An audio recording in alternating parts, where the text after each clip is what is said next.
Hi mga kawamat, in this video we will discuss the theorems on rectangle. So let us recall the properties of rectangle. So ito kasi yung mga pwede nating magamit in solving measures of the angles and sides of a rectangle. So given this figure, we all know that a rectangle has 4 sides, 4 vertices, and 4 angles. So ang rectangle po, meron siyang 4 na sides, meron siyang 4 na vertex, at 4 na angles. And then opposite sides are equal. So pag sinabi nating opposite sides, ito si AD is parallel to BC, as well as DC is parallel to AB. So yung opposite sides niya ay parallel. And then also opposite sides are congruent. So aside from they are parallel, all the opposite sides are also congruent. So ito po si AD ay congruent dito sa BC. So kung ano po ang measurement nito, ganun din po ang measurement nito. As well as AB is congruent to DC. Kung ano ang measure nito, ganun din po si DC. And adjacent sides are perpendicular. So pag sinabi natin adjacent sides, yung kasunod niya. So ito at ito ay perpendicular. Okay? They are perpendicular to each other. How will you know that they are perpendicular? It forms right angle. Okay? So it forms right angle. So the adjacent sides of a rectangle is perpendicular. So we can say that they are perpendicular if it forms right angle. So let's have the theorems on rectangle. So ito po yung mga dapat nating tandaan kasi ito po yung pwedeng magamit natin sa pagsasolve po ng rectangle. So I have here this figure. So as you can see, I have here foot. So ito po yung foot na tinatawag natin na kung saan masasabi natin that this angle is a right angle. Okay? So, as you can see, meron tayong isang right angle dito. So, ano nga ba ito? So, we have theorem number 1. If a parallelogram has one right angle, then it has 4 right angles and the parallelogram is a rectangle. So, tatandaan po na ang rectangle is a parallelogram. Okay? Parallelogram na kung saan meron siyang 4 right angles and that is a rectangle. Okay. So, ulitin ko po na kapag meron po siyang kahit isang right angle, we can say that meron siyang 4 na right angle. Kasi kahit isa lang ang mag-right angle dyan, mako-consider na natin that all the angles are right angles and that is a rectangle. And then we also have theorem number 2 where the diagonals of a rectangle are congruent. So, pag sinabi nating diagonals, ito yung from AC, segment AC, and then diagonal DB are congruent. So, ibig sabihin, pag kinuha mo yung sukat nito, yung length nito, kapareho siya ng length ng iyong segment DB. So, pareho lang yon si AC at si DB. Kasi ang sabi na dito sa theorem number 2 sa rectangle, the diagonals of a rectangle are congruent. So, ito po ay congruent dito. So, let's have an example. Find the length using rectangle ABCD given AC is equal to 2x plus 31 and BD is equal to 3 times the quantity of 4x minus 3. So, I have here a figure. So, by looking at this figure, we have points A, B, C, D or the rectangle A, B, C, D. Now, si AC daw po, yung diagonal AC mo, ito si diagonal AC, is equal to 2x plus 31. And then si diagonal BD is equal to 3 times the quantity of 4x minus 3. Now, paano natin makukuha ang length ng rectangle? Okay. So, what is the value of x? So, ang unang-unang natin gagawin is kukunin natin ang value ng x. Okay? And then, what is the measure of AC and BD? So, after natin makuha yung value ng x, Kunin natin ngayon, isa-substitute natin siya sa AC at sa BD. So, let us solve for x. So, alam natin, gamitin natin yung theorem number 2 na itong diagonal na to o yung diagonals ng rectangle natin are congruent. So, kung si AC at si BD ay congruent, ibig sabihin si 2x, si AC is equal to BD. So, therefore, si 2x plus 31 is equal to 3 times the quantity of 4x minus 3. Bakit natin ginamit tong equal sign? Kasi po, AC is congruent to BD based doon sa theorem natin. Okay? Na that the two diagonals of a rectangle are congruent. So, yun po yung ina-apply natin dito. So, let us solve. So, we will have 2x plus 31 is equal to 3 times 4x, that is 12x. And then 3 times negative 3, that is negative 9. So, we have 2x and then transpose natin ito. This will become negative 12. And then minus 9, this will become minus 31. So, we have 2 minus 12, that is negative 10x, is equal to negative 9 minus 31. So, that is negative 40. Divide both sides by negative 10. And that is 4. Why? Negative 40 divided by negative 10, that is positive 4. Okay? So, magpapositive siya kasi same sign ito. Now, we already have the value of x. What's next? What is the measure of AC and BD? So, kukunin natin yung measure ng diagonals natin na AC at BD. So, we have, unahin natin si AC. So, ang AC natin is 2x plus 31. So, i-substitute natin si 4. So, 2 times 4, that is 8. 8 plus 31, that is 39. So, diba, kung i-apply natin yung theorem that the diagonals of a rectangle are congruent, so si AC, dapat congruent siya dito. So, dapat ang lumabas kay BD, 39 din. So, let's check. So, BD is equal to 3 times the quantity of 4x minus 3. Substitute natin yung value ng x na nakuha natin, which is 4. So, dito po siya. So, unahin po muna natin yung nasa loob ng ating parenthesis. That is 4 times 4, so 16 minus 3. Unahin natin yung nasa loob. That is 16 minus 3, that is 13. And 13 times 3, that is also 39. So, as you can see, AC is congruent to BD because the diagonals of a rectangle are congruent. Next, if ABCD is a rectangle with BC is equal to 4x minus 30 and AD is equal to x, so we are asked to find x. So let us solve. So this is our figure. So again when we are solving for problems like this, always draw and label a diagram. Lagi po tayo magdo-drawing o mag-illustrate kasi mas madaling mag-solve ng nakikita natin yung figure. Okay? So, ABCD, I have here rectangle ABCD. So, your BC is equal to 4x minus 30 and then your AD is equal to x. Okay. So, i-apply natin yung properties ng rectangle na kung saan yung opposite sides niya daw ay congruent. Okay, so yun yung properties ng rectangle natin na opposite sides are congruent. Now, bakit natin i-apply yung opposite sides? Kasi po, si BC is the opposite side of AD. Okay, so apply natin yung opposite sides are congruent. Okay, so kung congruent sila, therefore the measures of BC is equal to the measure of AD. Okay, so pag nakuha natin yung sukat nito, yung length niya, okay, dapat pareho dun kasi congruent yan. Opposite sides are congruent. That is one of the properties of a rectangle. So let's solve. So, equal sila. So, kunin natin si BC, 4x minus 30, and then your AD is x. Okay? So, combine similar terms. So, we will have 4x minus x is equal to, magiging plus ito, maging positive 30.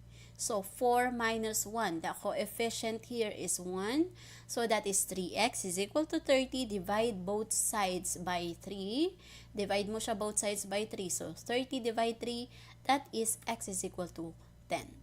Okay? So sige nga, i-check natin kung talaga bang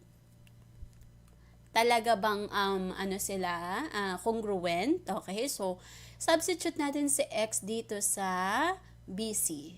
Okay? Our BC is 4x minus 30. So 4 times 10, that is 40, minus 30 is 10. And then dito sa kabilang side, this is only x. So ibig sabihin, this is 10. So as you can see, they are congruent. Okay? They are equal, so they are congruent. Next, if Vx is equal to 20, what is the measurement of Wy? Okay, so I have here the figure of rectangle W, X, Y, V. Okay, it's up to you. And how are you going to read the name the rectangle? Okay, so we all know, so ang pinapahanap, ang given is Vx. So Vx, ito siya. Ito si Vx. Okay. So ito daw si Vx is equal to 20. Etong diagonal na to. Okay? Ang pinapahanap sa atin is Wy. Okay. Pwede nyo po i-apply ang theorem ng rectangle that the diagonals are congruent. So, kung congruent sila, therefore, yung Vx mo is equal to Wy. Okay? Kasi congruent ang diagonals eh. So, kung alam mo yung theorem, makukuha mo na kagad yung sagot. Ano ang Wy? Ibig sabihin, 20 rin. Diba? But let me show you the solution. So, yun yung advantage, no, kapag alam natin yung, lalo na pag nasa contest tayo, pag alam natin yung property, alam mo kagad yung sagot, even without solving. Okay? So, therefore, Wy is also equal to 20. Okay, let's have this. If Yp plus Pw is equal to 56, what is the measurement of Vp? Okay? So, ito si Yp. Okay? Hindi Yp ha, Yp. Kasi wala si hubby. Okay, so this is Yp. So, ito yung Yp natin. And then this is your Pw. Okay, so we are asked to find the measurement of Vp. Okay, so ito si Yp and then si Pw. So, ang pinapahanap po sa atin ay si Yp lang.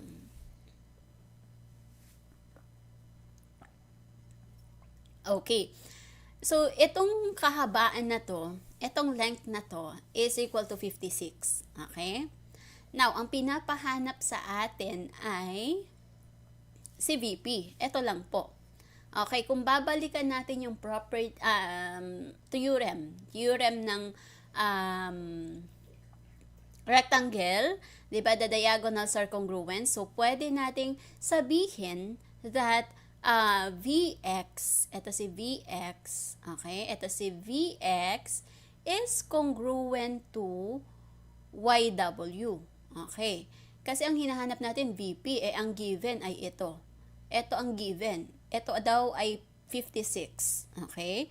Pero ang tinatanong ito, yung kabilang side ng diagonal. So, apply natin yung theorem ng rectangle na the diagonals are congruent. So, si Yw ay congruent kay Vx. Okay? So, ayun na siya. So, kung congruent sila, ibig sabihin they are equal. Now, so Vx is equal also to 56. Kasi, Yw is 56. So, yung Vx, that is also equal to 56. Kasi they are equal. Okay? Pero, ang pinapahanap lang sa atin is Vp. If this is 56, what is Vp? So, we will be getting 1/2 of Vx. Kasi Vp is 1/2 of Vx. Okay? So, we will be getting 1/2 of Vx. So, paano natin gagawin? 1/2 of 56 because Vx is 56. So, half of 56 is 28. So, therefore, VP is 28. Next, what is the value of AC minus BT? If AB is equal to 28 and AD is equal to 21. So, here's our figure. Now, ang pinapahanap sa atin is AC minus BD. Okay? So, pinapahanap sa atin to. Okay? So, kailangan nating hanapin to para kapag minus natin siya dito. Ngayon, parehong walang binigay na sukat dito sa AC at BD. So, alin dito yung possible na makuha natin ng measure? So, it's BD, right? Etong BD ang pwede nating makuha dito kaysa sa AC. So, pag nakuha natin ito si BD, makukuha natin si AC. Okay. Now, so by applying Pythagorean theorem, since this is, triangle BAD, so meron tayong triangle dito eh. Okay? Triangle BAD is a right triangle. Okay, so right triangle, to find BD, para mahanap natin ito, si BD, we can use the Pythagorean theorem. Okay, so apply natin ito na si BD squared is equal to the sum of the squares of AB and AD. Okay, so we have 28 squared and then 21 squared. So, i-square natin si 28 times 28, that is 784. And then 21 times 21, that is 441. And then let us add, so 784 plus 441, that is 1,225. Okay? So, square both sides. I-square natin siya both sides. We will get BD. Okay? So, i-square po natin both sides. So, we will get BD is equal to 35. So, in-square natin ito. Okay? Square natin both sides. So, BD is equal to 35. Now, balikan natin yung tanong. AC minus BD. Okay? So, if BD is equal to 35, therefore, apply natin yung theorem that the diagonals of a rectangle are congruent. So, kung ito ay 35, ibig sabihin ito ay 35. Okay? So, ang tanong, AC minus BD, okay? So, AC is equal to 35, therefore, BD is also equal to 35. Okay? If BD is equal to 35, therefore, AC is also equal to 35. So, i-minus natin. 35 minus 35, then that is equal to 0. Now, ito ang twist dyan. Do you really need to solve this? Kailangan pa ba ito? So, kung babalikan nyo yung question, okay? Babalikan nyo yung question at alam nyo yung theorem that the diagonals of a rectangle are congruent, hindi na po natin kailangan isolve po ito. Okay? So, since ito po ay AC minus BD, since subtraction siya, okay, regardless of its measure, kahit ano pang measure niyan, it's always equal to 0. Okay? Kasi subtraction siya eh.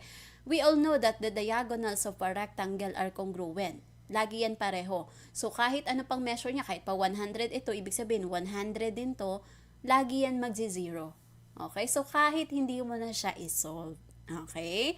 So, ang gusto kong ipakita dito, dapat alam natin na minsan nasa tanong din na AC, kung alam mo ang property, kung alam mo yung mga theorems, minsan mas mapapadali ang buhay natin eh.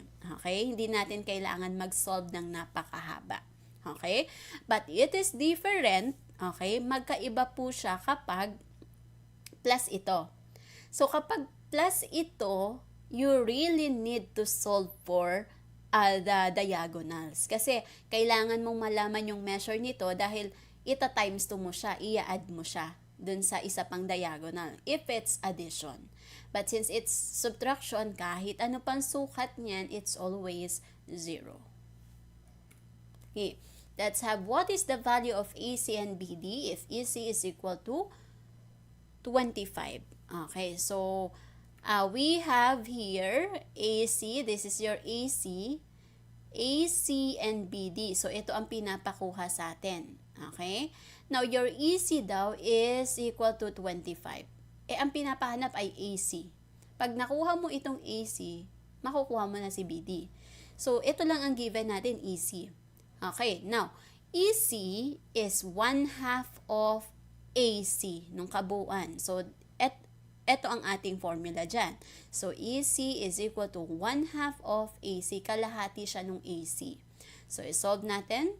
Your EC is 25. So, cross multiplication. So, that is 25 times 2. 25 times 2. So, is equal to AC. So, that is 50.